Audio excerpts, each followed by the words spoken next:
Welcome to episode 262, The Power of Bad, How the Negativity Effect Rules Us and How We Can Rule It, with John Tierney.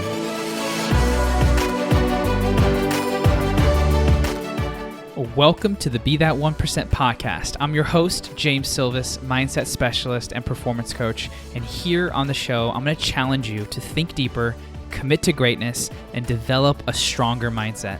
You'll hear stories from those who are living life on their terms, and you'll receive strategies that will help you level up. So the question is, are you ready to be your own 1%?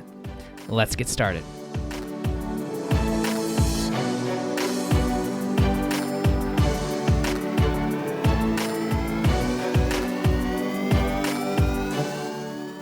John, I'm super grateful for you to be here, and thank you for writing this amazing book. I have so many questions, and we only have so much time to go over them. So I did my best to try and find what I think would, one, be really helpful for my audience to know, and then also highlight your expertise, and together we can co-create a very in-depth conversation on how we can utilize the power of bad. Mm-hmm. Great, thank you. So. Yeah, for those my audience who may not know who John is, let me just tell you a little bit about this man in front of me here. John is a former New York Times science columnist and a best-selling author. He is currently a contributing editor to the City Journal and the co-author of The Power of Bad, how the negativity effect rules us and how we can rule it. He's also co-authored a New York Times bestselling book called Willpower with his colleague Roy Baumeister. And he is, from what I understand, a very thoughtful, kind-hearted man and leader. And so, John, welcome to the show, and thanks for being here. Thanks very much, James. Yes. So here on the show, we do kind of a rapid-fire question, very quick segment to get the audience to understand who you are and kind of a little bit of backstory. So I'm going to have 5 questions here for you, and do your best to go as quickly as you can. So, born and raised. I was born in Elgin, Illinois, lived in Indiana, Minneapolis, South America, and Chile, then mostly grew up in Pittsburgh. Nice. What's a philosophy that you live by? I suppose maybe Stoicism a little bit. I tend to be libertarian, a big believer in free minds, free markets. And I'm an optimist. I mean, I think things are generally getting better, despite having written a book called The Power of Bad. Cool. So, what is a recent book that you've read that has offered immense value to you? Well, there's been a lot. Actually, a book called The Price of Time. I'm in charge of something called the Hayek Book Prize, which is a $50,000 book prize that the Manhattan Institute, which publishes City Journal, does. And this is by a financial journalist, Edward Chancellor. And it's a forbidding topic about interest rates. It's like a history of interest rates from ancient Mesopotamia to the modern day and the current inflation, the Federal Reserve. And it's not something, I mean, I've written a lot about economics, but interest rates is like, discount rates. It's never anything I knew or wanted to know. But it's a fascinating book, and it really shows you how manipulating interest rates is responsible for so many of the problems we have today about wealth inequality, inflation, all these kind of asset bubbles in houses, why you can't afford housing. Anyway, I could go on, but it's a really fascinating book. Wow. I'll have to check that out. The Price of Time. Yeah. What is a piece of advice that you've received either recently or in the past that has served you well? A good piece of advice.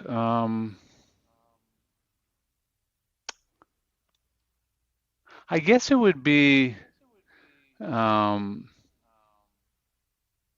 used to do a blog called Tierney Lab, and for the New York Times, and it was a science blog. And the reigning philosophy of it, its 2 principles were, just because an idea appeals to a lot of people doesn't mean it's wrong. That's the first one. The second principle was, but that's a good working hypothesis.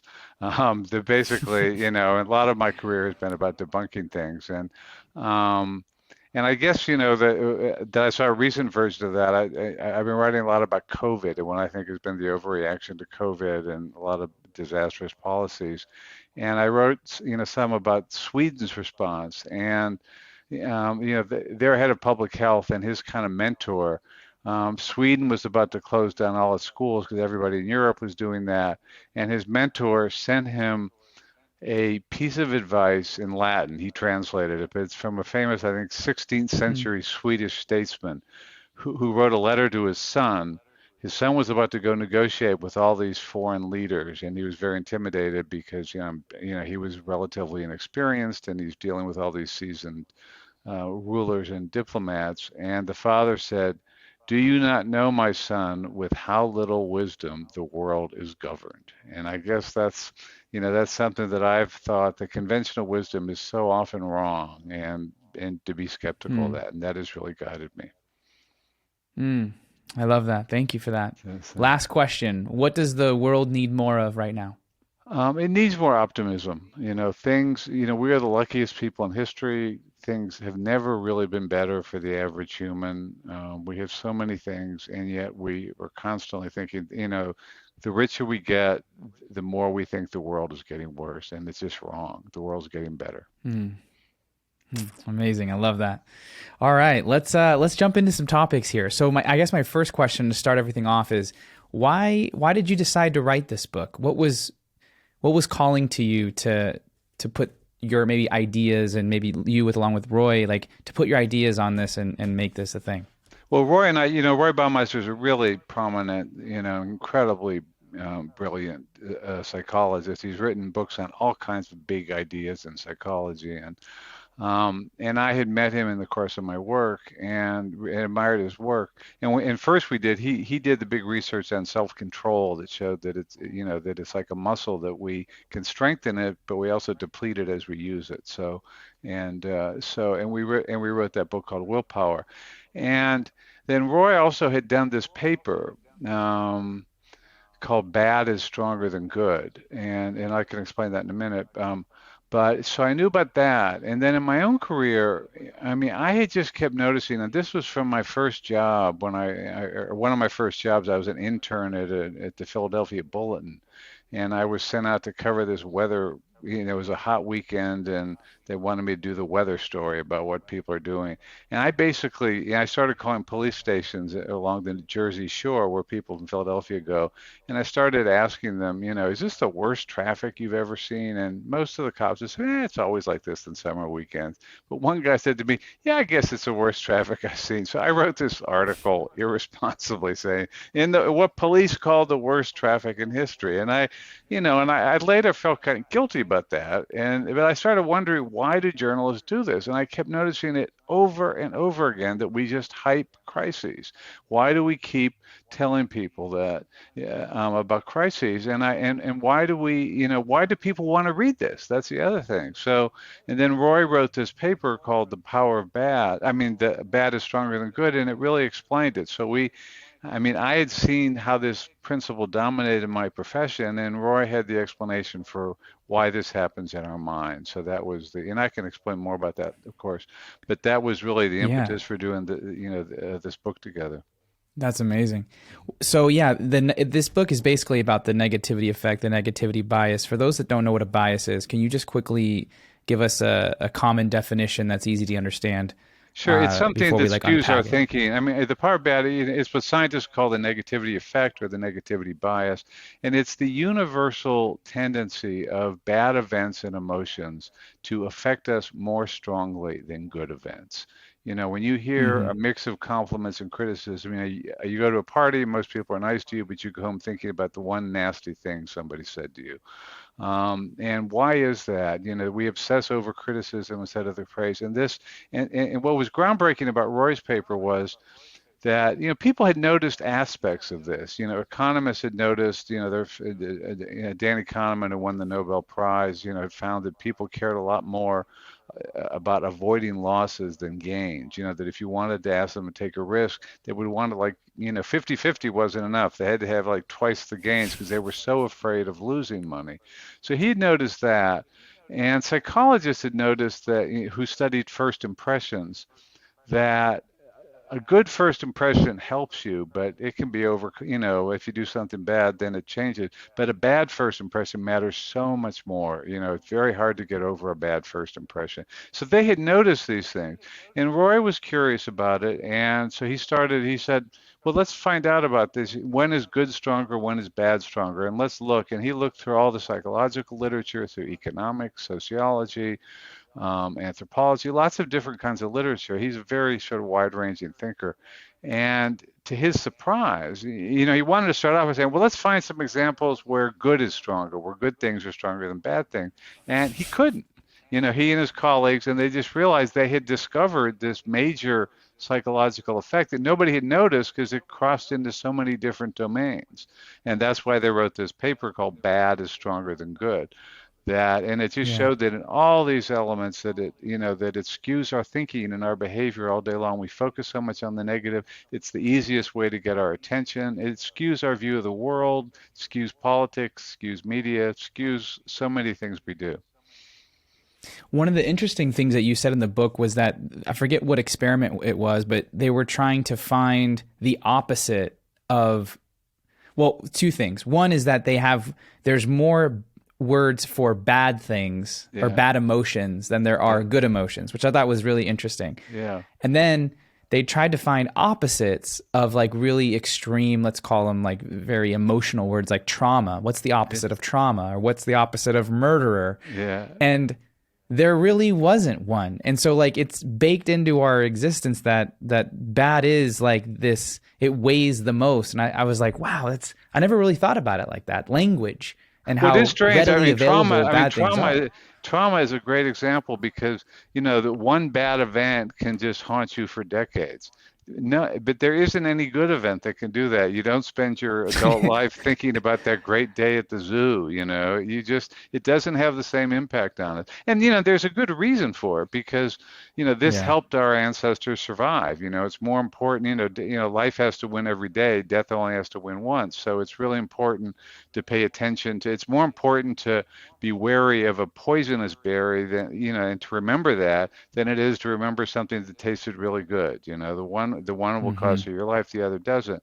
And it's more important, I mean, it's great to appreciate your friends, but from a survival standpoint, especially, in much of our past when things were more violent, it was far more important to know to keep track of your enemies and pay attention to who might really do you in. So, Yeah. there's a good Darwinian reason why we pay more attention to bad. But the problem is that today, a lot of the old threats to us are not there anymore. We don't face danger every day, and yet our brains are still thinking that way, and so we overreact to all these bad things in our lives. Yeah, and I'm thinking about just playing an attention game, right? In today's times, like one of the most valuable resources we have is where we allocate our attention, and if Hmm. we're not aware of this power of bad, so to use the book title, like we're gonna get drawn into places that we may not need to be, or live a life that's ruled by stress, cortisol, and adrenaline that causes health effects and ruins relationships and can stunt our growth as leaders, as parents, as friends. And so, what have you seen in maybe even your personal life or people that you've kind of worked with or studied in their inability to not work through the power of bad and just kind of allow it to exist and almost operate on default? Yeah, I mean, you see it that it limits people in so many ways that when you're obsessing about bad things that could happen. I mean, I spent a lot of the last couple of years writing about COVID and lockdowns and things. And, Mm-hmm. for young people, it was really clear early this was just not a very serious risk for children, for young adults. And yet, so many people just like gave up a year or two of their lives. They were so, I can't take any risk. I'll stay home. I'll wear a mask all the time.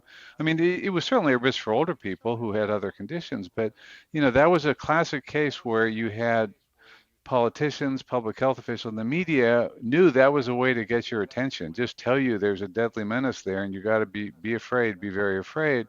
And so it was effective for them. They got big audiences, but it's not effective. It didn't. It hurt so many people who, lost chances, who lost a year or two of school, of business, of their lives, really, of just staying home. Hmm. And I mean, that's the most obvious recent example, but people do this all the time when they pass up opportunities to do things because they just focus, so much on what could go wrong. Hmm. And I mean, you mentioned in relationships, it's we've got a chapter in the Power of Bad about how to deal with things because the big rule on things is that what really matters, and we like to think of all the good things we do for our partner, but the real advice we give is what really matters most is avoiding the bad stuff. It's not so much doing the good things, it's avoiding the bad stuff. And we have this Mm. thing that we call the rule of four, which is, I mean, it's not a Newton's law of nature, but if you look at all the evidence and, from studies in economics and psychology and in other fields, it looks as if, that it usually takes at least three good things, three comparable good things to make up for one bad thing. They have the same impact.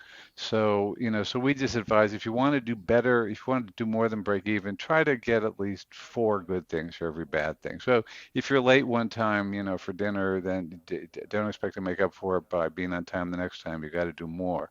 And so that's one of the, and studies that track spouses, over the long haul find that really what matters is how they deal with negativity because, um, Mm. I mean, it's important, good things are great, but, what tends to go wrong in marriages is one person's negative and then the other person, attacks the other person or is negative, and then the other person responds. And what happens there, and, there've been a lot of interesting experiments in labs, in laboratories when they do these called, dictator games where you have to cooperate with other people and what happens. And if someone is mean, is nasty to you, people tend to not just to retaliate, but they escalate. And then you get into this cycle of retribution and things really get out of control. So, so that's one of Mm. and also the people really, the happiest couples and they've really done this. I'm married to Helen Fisher, the anthropologist, who's done some great she's a scientific advisor to Match.com, has written books called The Anatomy of Love. She's the world's most quoted authority on love. And she has done these brain scanning experiments of couples who are happily married for a long time. And one of the things she found in these brain scans, which jibes with other research, is that really happily, couples that get along, the part of their brain that picks up on the negative, there, it shuts down when they're looking at their partner. They sort of tamp those Mm. negative things. They overlook their partner's flaws. They don't focus on it.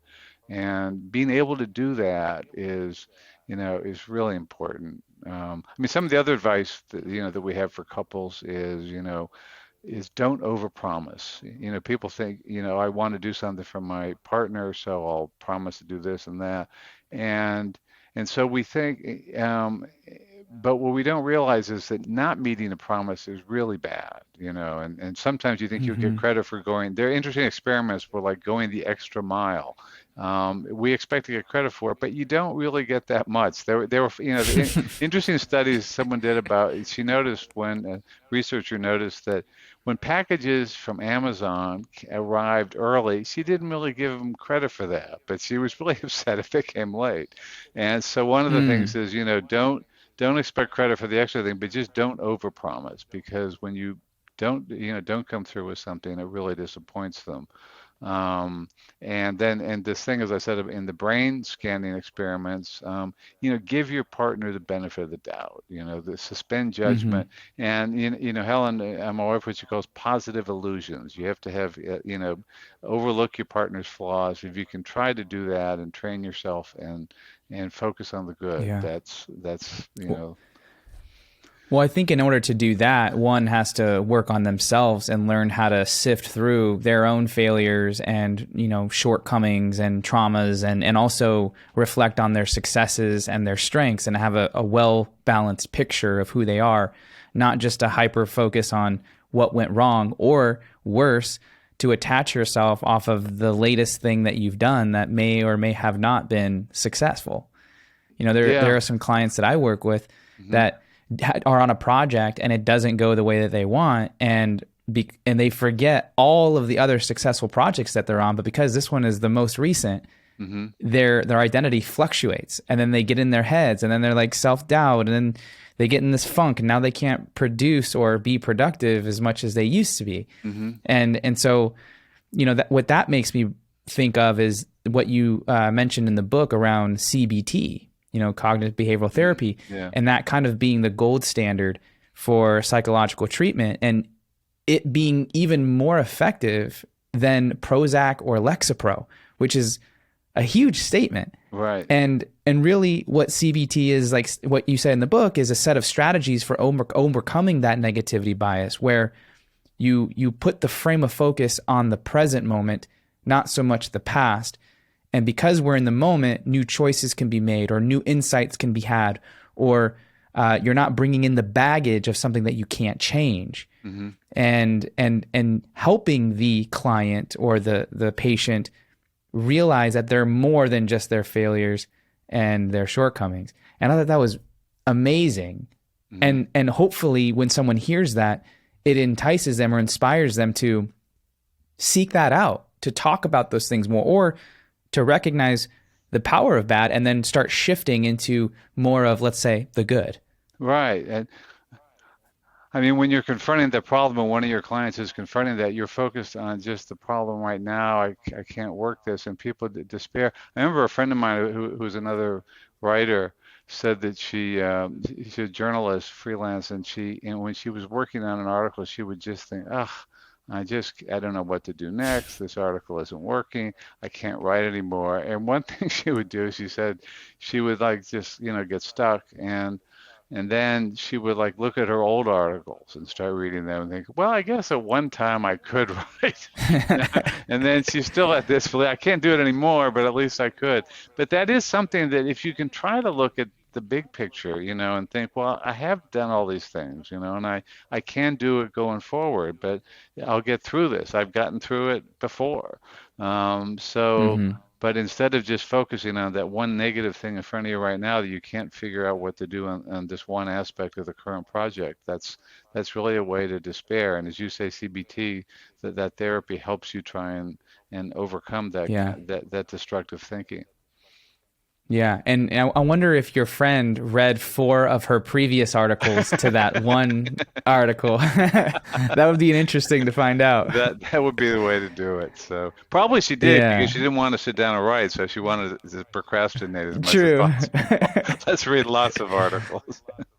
Right. Yeah. So, I mean, I don't know how much you said procrastination, and that was prevalent in a couple conversations that I've had recently. What are your thoughts on procrastination and how it relates to the power of bad, or the negativity bias or effect?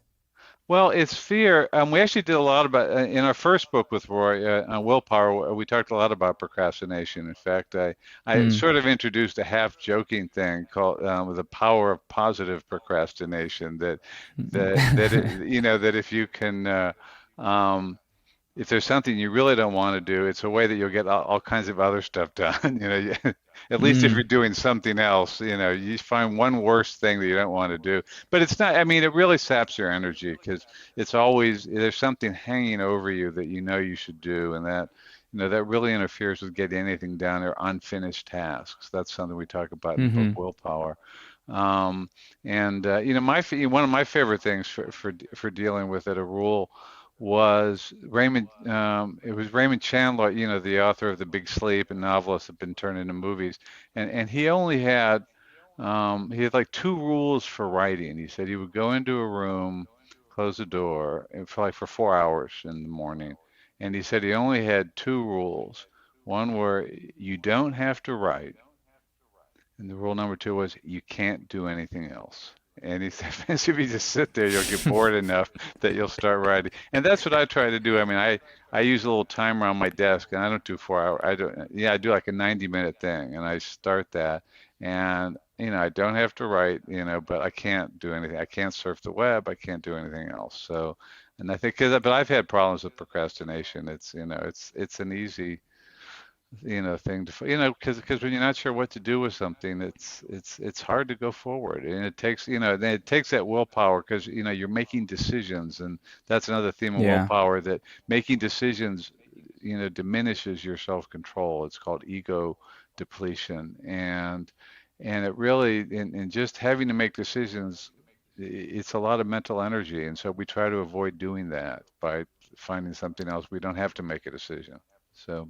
Yeah. Do you find in any of your research, whether it's, of your own life or others that you've studied, where let's call them high performers, people who, have a lot of output, who are very goal oriented, type A, successful monetarily, just doing a lot of things.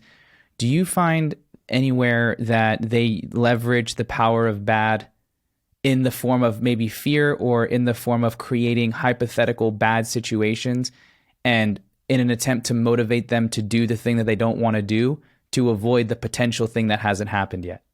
That's an interesting. I can't think of examples, but that's an interesting thing about trying to set up a penalty for yourself. And one of the big things in self-control and willpower and getting yourself to do things is, um, you have to set a goal, you have to monitor yourself toward that goal, and it's good to have rewards and punishments for yourself, incentives. So, how do you set that up? So Mm-hmm. that would be one way to have a real punishment. Oh my God, if I don't do this, the world's, my career is ruined. I mean, the problem is that it's so much stress. If you're got this false sense of, if I don't succeed on this one project, I'm washed up, my career is over. But I think, Mm-hmm. one of the things in the power of bad that we talk about for motivating people is, for students, we talk about a lot too, is that penalties are much more powerful than rewards. And that's one of the things that Yes. students today, this everybody gets a trophy, everybody gets an A. It's just students don't learn as much. That we learn much more from failure than we do from success. And so in that sense, I think high performance people learn from that, and they Yeah. analyze what went wrong and they don't do it again, instead of, and I think, effective teachers use those, and there have been, some interesting experiments with teachers, for instance, when and the experiments would be that they would get a bonus if their students did better at the end of the year on a test. And some of the teachers would get a positive bonus, and some of the teachers would basically get money taken out of their pay. And it was more effective if it was taken out, because once they had that money, they really didn't want to, give it up again. Whereas getting the extra bonus was not as motivating. So I think in that sense, probably successful people do really use those things of penalties, that or maybe Yeah. just a personal thing where if I don't do this, then I can, I'm going to somehow penalize myself. Right, right. You use an example in the book with Frito Lay, Hmm. and one of the lines that was associated to the story was discipline without punishment. Can you share that kind of example and story, and then what that means? Because what I'm taking from it is there's layers to how you use the stick, right? Hmm. There may be short term approaches and then maybe long term approaches, or maybe a combination of both. So, can you share that with us? Yeah, there was, I mean, there are different ways to punish people. In the Frito-Lay, they had somebody who, they had disgruntled employees who were writing obscene messages in their things, and they were just, firing them or doing, and they brought in another guy who just, um, y- he used smaller punishments, but they were just more targeted, and they gave people more of a chance to. It wasn't so much this war against the employees where both sides were dug in, and they were just, the management would be overreacting, and then the employees would just fight right back. And this was, he would talk to them, and I mean, one thing managers do is, that you send someone, you warn them once, then the second time, or the third time, however you want to do it, you just send them home and say, look, if you don't want to work here, that's fine, and you can leave here and no hard feelings. But you have to decide if you really want to be here. And they would give them, just take tomorrow off. We'll pay you for it, but you have to think about whether you want to be here or not, and make that decision. And if you don't want to come back, fine, but it's your decision. And just something to emphasize the stakes without necessarily this horrible punishment. We're going to dock your pay for a week. We just make the worker mad. His friends are mad. So this was a real way to focus that and to bring the threat Yeah. of being fired without actually bringing the hammer down so hard. Yeah, what I hear there is like a difference between force and invitation. Huh, Right? interesting. Yeah. The invitation is like a I'm giving you a choice here, but Hmm. before you make your choice, here's what's at stake. Hmm. Obviously, we want you to work here, but your behavior is not tolerable. Like that's just not what we do here. Yeah. And if you want to leave, that's fine, but I'm going to give you the day paid because I want to communicate to you that we still care about you. Hmm. And I'd like for you to come back tomorrow with your choice made on where you want to go. And I think putting it in their court forces them to think and take ownership of their decision as opposed to forcing them to say, hey, you got to change your behavior. Even though the employer's right, it still feels like you're robbing the person of like the choice to change. Of their autonomy, of their agency, really. Yeah. No, no, I think the Exactly. more you can do that to people, that's a great way to do it. And I mean, it's so hard to, one of the things we talk about, how do you criticize employees? And we talk about the criticism sandwich, that it was this traditional thing where you start off with something nice, and then you tell them what's bad, what they've done wrong. This is in your evaluation, and then you end with something nice. And we're saying that the problem is that they just walk out of there and all they remember is the bad stuff. So Hmm. and it's really more important. I mean, the strategy we suggest is, so you can start out by just saying something nice, make it clear you're not firing them. That's no, but then you get the bad stuff out of the way first, because that's what people want to hear. That's what they're just waiting to hear. And until you get to the bad stuff, they're not really listening to you. They're just keyed up. What's the criticism? Then after you say the bad stuff, then they're on high alert. They're taking everything in. And then you can make sure you do a lot of good stuff after that, so you don't demoralize them. But just trying to sneak it in the middle is not, it's not going to work. Yeah, I did read that, and that was actually on my list of things to ask you. And I didn't know that that was originated by Mary Kay of Yeah, Mary Kay Cosmetics in yeah. the I mean, it 80s. sounds it That sounds was reasonable. It sounds, um, but it's it just sounds like you're trying not to hurt their feelings, and right. that you can't really control. In a business environment, it's how do I get you the information that you need to know to be the most effective at your job? And Hmm. sometimes that needs to be delivered in a, well, not sometimes, I think most times, if not all the time, needs to be delivered authentically and honestly. Hmm. And you could try and display that and deliver that in the most happiest, positive way, and someone is still going to get offensive or take that offensive. And so what it comes down for me is like when I hear that, it's like, okay, here's the truth that maybe no one has ever said to you before, but you need to hear. Hmm. And I care enough about you to say this to you. And then they receive it. Yeah. Cool. And here's something that is in addition to that is actually more on the, you don't say this, that it's on the positive side, but it builds from there. It's like you kind of hit rock bottom in a way, and then you build them up, like you're saying. And I like that. I think it brings more honesty Right. earlier into the conversation. Yeah, I mean, it's what they're waiting to hear, and then you tell them, here's the Exactly. problem, and then a lot of, here's how we're going to deal. Here's how we solve that, and you get with strategies to do something, and ask them, tell them what you think the problem is, and ask them for their reaction. What do you think about that? And Yeah. then and when how can we do this better? So and Hmm. make it a collaboration, but.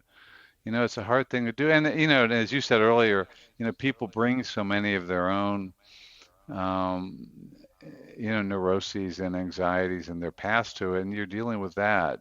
Some of the interesting experiments with spouses who didn't get along, um, was, that if one spouse was insecure and really was afraid it was, that he or she was his partner didn't love him, that could really start to gnaw away at things. One of my favorite experiments in the book, I thought was hilarious, was a couple would go into the lab and they would sit with their backs to each other. They'd each be a little table, and they were given, this questionnaire to fill out, and they were told that they were filling out the same questionnaire, and the question would be, one person would get a thing, saying, list some things about your partner that you don't like, and try to list at least a couple things, you don't have to do any more than five. Two's fine. And so they would just do it, and then they would, just stop writing and then the other person, they thought it was answering the same question, but the questionnaire said, please make a list of every object in your house.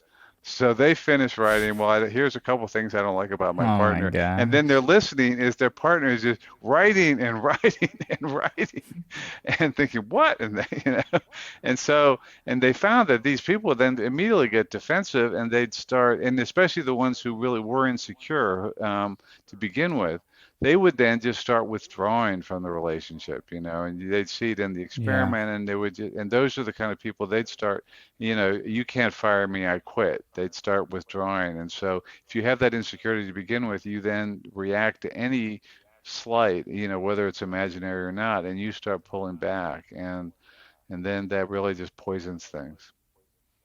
So, I've definitely noticed that in my clients and just in the work that I've done, over the last, I don't know, 9 years, is like in conversation, when you leave mystery, people almost always fill it in with bad things. They're really, yeah. referencing uncertainty from their past and inserting it as a possibility of what's going to come next in an attempt to prepare themselves for, the worst case scenario. Yeah. And so a lot of leaders that I coach will not be clear in their delivery of feedback or in their expectations or what their job role is or just what their intentions are. And as they start asking questions to the employee, there's gaps in what's being said and what's being understood. And those gaps usually get filled in with like, oh, my leader doesn't like me. They don't support me. I don't think I should be here. And it's like nowhere near. The leader is wanting to develop a relationship and trying to be supportive and encouraging and challenging, but there's a disconnect there. Mhm. And so I find I'm trying to like help them close that gap and use more questions than statements or less assumptions and more inquiry and explaining intentions as opposed to just jumping in. And all that is like creating a space where it's safe to talk about unknown things. And Uh-huh. people don't like uncertainty, Right. And And so you so, want them to fill in yeah, the dots and not, and don't leave those uncertainties. Yeah. yeah, No, and I would think that's a hard thing because we all, have blind spots where we think, well, of course they know I mean this, or of course they know this, and people really don't think that, they don't know that. exactly, So, exactly. and that's what a good Yeah, leader can do. yeah. So, So one of the other things that you mentioned in the book was that was pertaining to critics and their reputations, and how if a critic left a negative comment, they were seen as more either brilliant or knowledgeable. yeah. Why is that? Well, I mean, it has to do with that praising, I guess, just seems weaker and strong. Here, I'm going to do that. I mean, it's certainly Mm, critics have always known this, that the best way to make a name for yourself is to write nasty reviews. That because they're very memorable. People just pay attention to it. And those experiments, as you say, were interesting. That they would just assume that somebody, and I guess maybe it takes more effort to criticize than it is to say, "Nice job, I love this," and here's what I don't like about you. That confrontation, it takes more effort, and it does somehow. I mean, I guess the critic is also saying, "I know more than this author or this director or this. I know more. I'm better than they are. I know what they are," and we sort of fall for that sometimes. That it's so easy to criticize someone. hmm. So. But it's just the way that bad things stand out to us, the power of Yeah. bad. When writing this book, what stood out to you the most that shocked you or that you walked away being like, this is something I'm gonna use the rest of my life in my relationships, in my business, in my writing, in everything?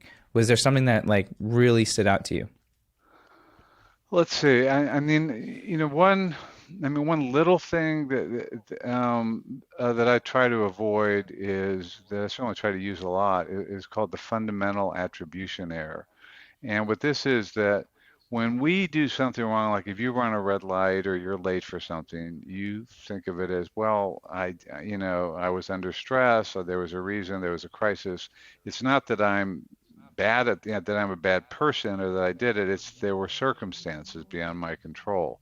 But when we see, since someone else does it, you see someone else run a red light. Well, he's a terrible driver, or That's she so true. obviously is a rude person. She shows up late, and so we think it's not because of circumstances. It's because of their character. They have basic character flaws. And so I try to, when something goes wrong, when someone else does something irritating, I try to think, well, maybe they were really rude, but maybe they just had a crisis at home, or maybe there's something going on wrong in their life, and not to make that judgment against other people. And I think try to think of another explanation for it, and just think there could be explanations for it. That. Hmm. So that's kind of a little thing. I mean, as far as the big thing, it's this idea of how to see the world that, and this is something, my whole career I've done is, and there's a problem we devoted in a chapter called the crisis, which is that everything, the fundamental rules of that are that the world will always seem to be in crisis. The crisis is never as bad as it seems, and the solution could easily make things worse. Those are the three rules. And so now, I mean, just when I watch the news, when I read anyone, when I listen to politicians, I just realize they're trying to scare me because that's the easiest way to get attention. It's the easiest way to get money. We have a crisis, we have to suspend the rules, you have to give me more power, you have to give me more money. You have to pay attention to me. That's what journalists do. And and I just look at this all the time. And when one of the ways, just in your personal life, and also just when it comes to looking at problems, environmental problems, political problems, is instead of looking at when one thing goes wrong, journalists have this rule that, three anecdotes make a trend. So you find three people who've done something, and then we have this increasing trend that people are unhappy, that people are at risk of this. But it's always just to look at long-term trends. Don't focus on that one problem that's going on there. And I think this is just true in so many things. And it's, as you say, we were talking earlier about in your when you have one problem, don't obsess on that. Think about your long-term thing. But it's certainly a way to look, I think, at politics and public policy and institutions. So many things is look at the long-term trend. And this is why, when I hear young people saying, "Oh, I don't want to have children. I can't bring them into this world." And you think, well, I mean, until very recently, there was, half of babies died before they reached 2 years old, and most people in the world were illiterate. They were underfed, they were hungry, and now we have all these great, opportunities for people to learn, and so look at the long-term trend, to me, some of the most interesting statistics in this book were surveys when in developing countries, in poorer countries like India and in Africa, people were much more optimistic than in America and Europe because, they've seen how rapidly, the average person has been lifted out of poverty. All these new technologies have come and made their lives better, and they've seen how much it's changed in their lives. But we've just gotten kind of spoiled here, and we're so rich that we can afford to obsess about problems that, for most of our human history, just nobody cared about. I mean, Hmm. people were just worried about surviving. So, I mean, it's a good thing that we're rich enough that we can, care about doing more things and care about this. But we get this distorted idea that things are getting worse and that we somehow have to stop progress because, oh my God, the world's going to hell. And it's a really bad way to look at the world, I think, and to look at your life. I love that. The three things that that stood out to me, and I remember reading that in the book. Mhm. The there's always going to be a crisis. Yeah. The crisis is never as bad as it seems, and the solution may very well make the situation worse, Yeah. Yeah. I mean, which is COVID was not the, I something mean, I think. And this book was published right before COVID. And I've been debunking crises much of my career. The energy crisis, remember in the 1980s, but in the 70s, we're all going to run out of fossil fuels. We're going to run out of the new age of scarcity. We're going to run out of everything, and we'd all be starving because there wouldn't be enough food. There were all the population crisis. There were all these things and they didn't come true. And so and that's what I write about, and the solutions often did make things worse. I mean, one of the horrible, like the population crisis that these Western intellectuals said, everyone's going to starve because we'll never be able to feed it. And they supported like preventing people from having children in China. And they tried to do that some in the West, but they could, people wouldn't stand for it. I mean, motherhood is a pretty basic human right, but Hmm. China did it, and they limited their people to, they limited parents to one child, and it led to all these forced abortions, and I mean, it's a huge human right abuse. And now China's got a problem. It doesn't have enough young people it's got a very, aging population, and it doesn't have enough young workers to take care of them. So that's the thing where when you overreact, you do make things worse. And some of the stuff we did during the energy crisis, they were so convinced that we're running out of natural gas, which is a pretty clean fuel, that we have to save it because it's not going to be around for long. And so they banned any new natural gas power plants. And so all these coal plants were built because you couldn't use natural. And so now the coal plants are much worse for global warming, because they emit far more. So we have more carbon dioxide in the atmosphere because of this phony crisis that we had before.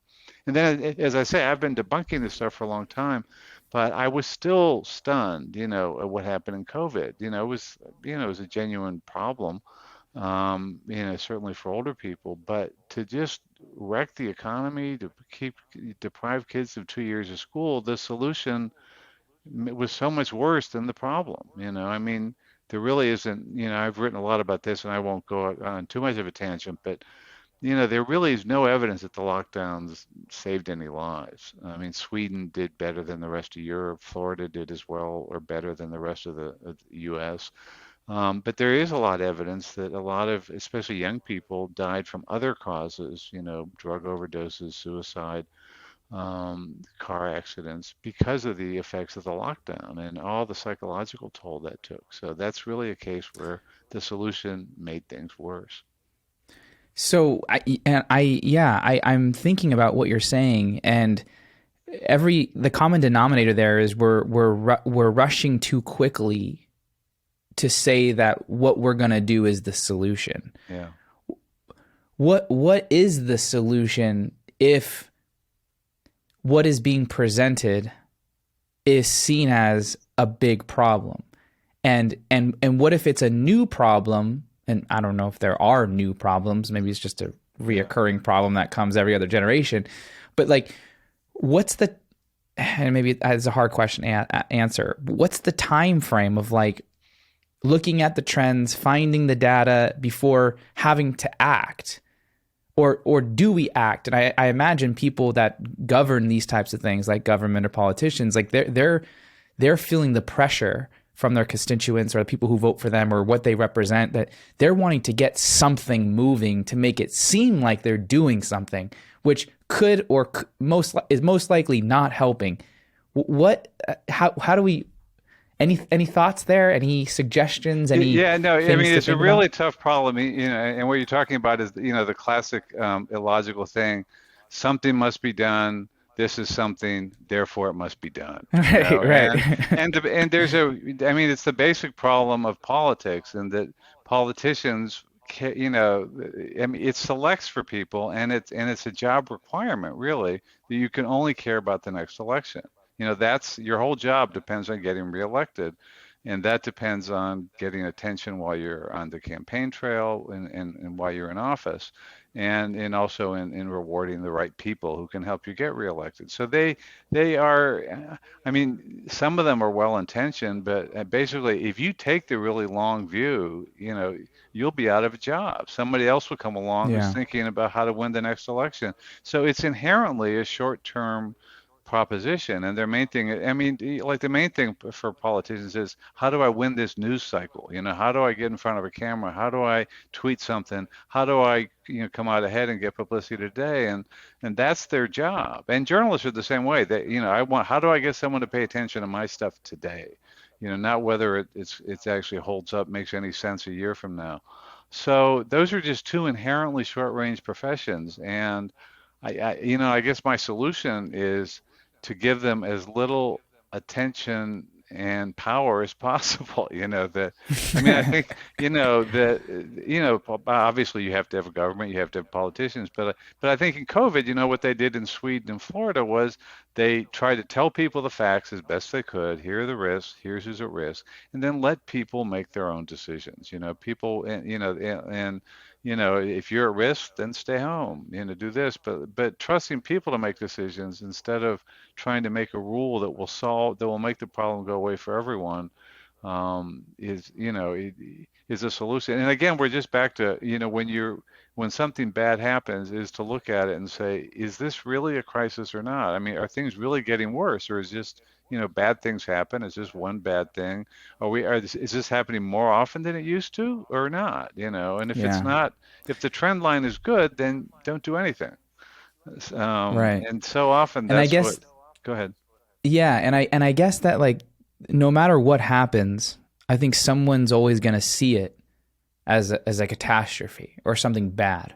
Yeah. And in human dynamics, whoever can articulate something to a degree that people understand, or it's digestible, or it creates emotion, is usually going to sway an audience to a certain direction.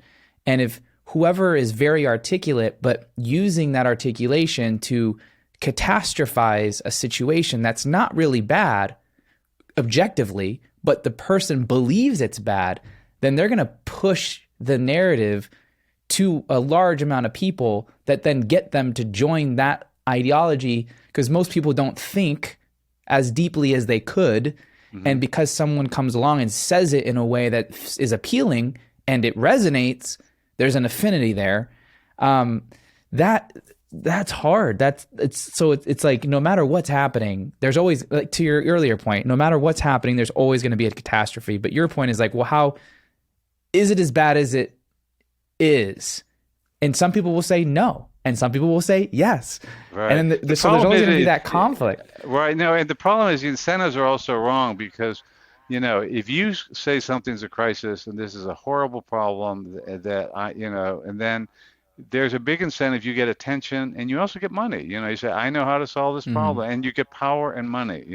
Somebody was, during COVID, when they kept declaring emergencies, there's I think it was the economist Friedrich Hayek who said, if you can use an emergency to gain power, there will always be emergencies, because people always want power. And so there's that huge incentive to do it. And there aren't great rewards for debunking. People don't, okay, it's not a problem, but nobody gives you a grant. If you say, here's something that's not a problem, nobody gives you a grant to study that.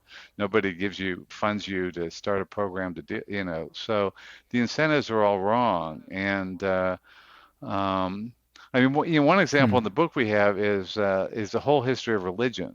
And you look at it in America, that religions that, and there's been it's a real interesting trend in America, that if you don't have something bad, hell, if you don't have the concept of hell to attract people's attention and get them in the pews, religions just start losing people. And there's this, I mean, I could go on more if you want, but going back to the colonial days, as religions would get like more mainstream and the ministers would go to seminary and become more educated, they would start downplaying hell.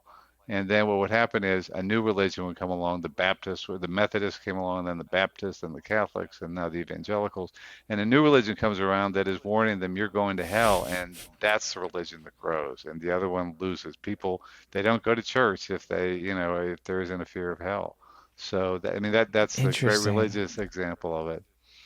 So part of, and correct me if I'm wrong, but part of your mission is to get this message out there so that we're making decisions from a holistic view rather than a short-term, fear-based, emotional unaware place. Right. It's trying, I mean, the negativity effect, this power of bad, it's in this sort of primal part of our brain that just, reacts reflexively to bad things.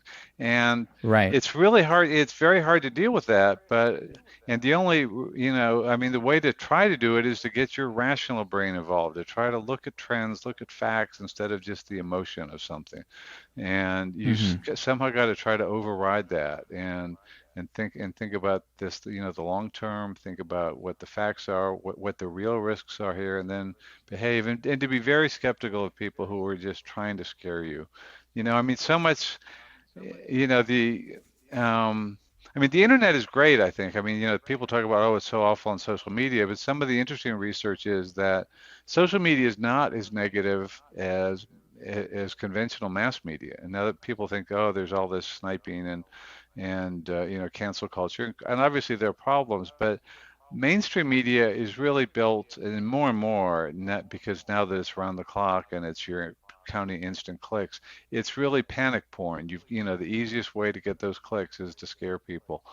Whereas on social media, I mean, some people, obviously try to do that on social media, but when people share stuff with their friends, they don't share they tend to share more positive things. They share uplifting things rather than, the negative stuff. Like you don't send your friend, a picture of a massacre or, that. You send them, here's an interesting new movie, or here's the interesting thing about cosmology and the universe. And that's because, we're all motivated by the same basic fears of death and fears of violence. So it's easy. So if you're a mass medium, then you know exactly those very simple buttons to push to scare people. But the things are positive things. The things, like, we're history buffs, we're science buffs, we have a hobby, we do volunteer work, we do some the positive parts of our lives. They're much more niche things. People have, you don't, and so you don't get a mass audience that way. But that's where social media is great, because there are all these groups that form and and most of the stuff on social media is actually positive. People don't, Hmm. typically send their friends nasty emails. They don't send, awful stuff. And there are interesting studies Yeah. how, the negative, scary stuff can spread, quickly, but it doesn't spread as far as the positive stuff. So that's the Hmm. encouraging, and that's one of the encouraging things that I take, is that I think the more we can, curate what we pay attention to, and follow the right people on social media, look at the right places, you can get a much more realistic and positive view of the world. Yeah. You may have already answered this, but as we wind down here, a couple questions for you personally, just being a journalist. Mhm. I don't consider myself a journalist, but I respect the trade and the diligence that it goes into, like the research behind it. And that's what I like. I like Mhm. research and I like learning. And Mhm. from your, career working at the New York Times and all the projects that you've been a part of, what has been a framework, and maybe it's the three things that you talked about, with Yeah. the trend and or Yeah. whatever. What's a framework that you've uncovered or realized that you're like, this is really valuable just for anyone in life to use, but I learned it by being a journalist. Well, I guess, I mean, I touched on this earlier, but I really do think the biggest problem in public life is this crisis, that we're just constantly getting Okay. jerked into overreacting.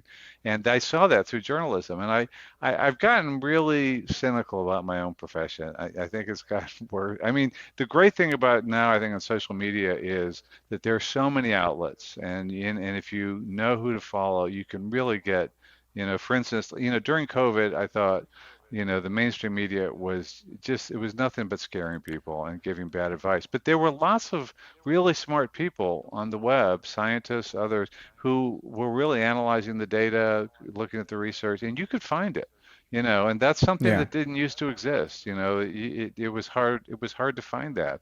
And now I think, so in that sense, but I'm very skeptical about and I'm really encouraged to see all these citizen journalists, see all these people who have started their own websites, who really just, and get known because they actually do honest, rational reporting. And I think it's great that with Substack and in places like that, that you can find these voices. And and they're available, and they bring out the best in people who just want to try and do it and just stand on, is the stuff I'm doing accurate or not, and Yeah. does it convince people? So and that, but I'm more and more cynical of my own profession because I think it's gotten the race for clicks and the race for the and also the niche audiences that everybody's, I'm going to tell a certain audience exactly what it wants to hear. You see that on the right Yeah. and the left, and it's unfortunately it's turned out, I mean, the business model in journalism used to be that it used to be supported by advertising mainly, and so advertisers didn't want to, they wanted to appeal to both sides. They wanted readers from out, and they didn't want really controversial, inflammatory stuff because they want their product to have sort of a good vibe with people. But now that advertising doesn't really support it, now it's subscriptions, and what but on the both the left and the right have found that that giving people giving people telling people how awful the other side is and giving you example after example of how awful the other side is a good business model. And I just think, that the news consumer has to use good judgment in how to avoid that. Yeah. Awesome. Well, my last question is a mixture of a share and then followed by a question. One, I have a professor who and a mentor who teaches a mental performance class, and he was at UNLV, and he was a four-time world-renowned mental performance coach. And one of the things that he said to me when I was in my early 20s was, "We're as humans, we are designed for survival, not for greatness. And if you want to be great, you have to rewire your brain to be great, right?" And so, with that, being that we've talked a lot about this just being embedded, this natural negativity bias that we just come equipped with, Yeah. operating in survival and going after what we deem as greatness, what would you say are the few fundamental steps that anyone can make in going from living a survival default life into a life of design and in a pursuit of a person that they want to be or a goal that they want to achieve? Well, I think the first thing you can do is buy both my books, of course. Yes, of course. Yes. For But those of you who want willpower, that, I this mean, is it right willpower has a lot. here. That our first book, Willpower, has got a lot of advice for how you set goals and how you make yourself do it. One of the secrets there is to outsource self-control. That that the interesting things with really successful people who are being great, is they thought they must have amazing willpower and self-control to be able to stay so focused. And what they found when they actually followed them through the day and in various experiments was that their big secret was that they didn't test their willpower. They structured their lives so as to avoid temptation, avoid distractions. You don't have ice cream in your freezer, so you don't have to exert any self-control not to eat it. And that's one of the secrets, the simple things just for maximizing self-control. And then, I mean, I think and so that's how you get things accomplished, is by setting goals, monitoring yourself, and avoiding those temptations to be doing it. And then I think, to achieve greatness is not getting yourself bogged down with these negative thoughts to try and do it. And using, we have a chapter in the Power of Battle called Glad Games, where how do you, basically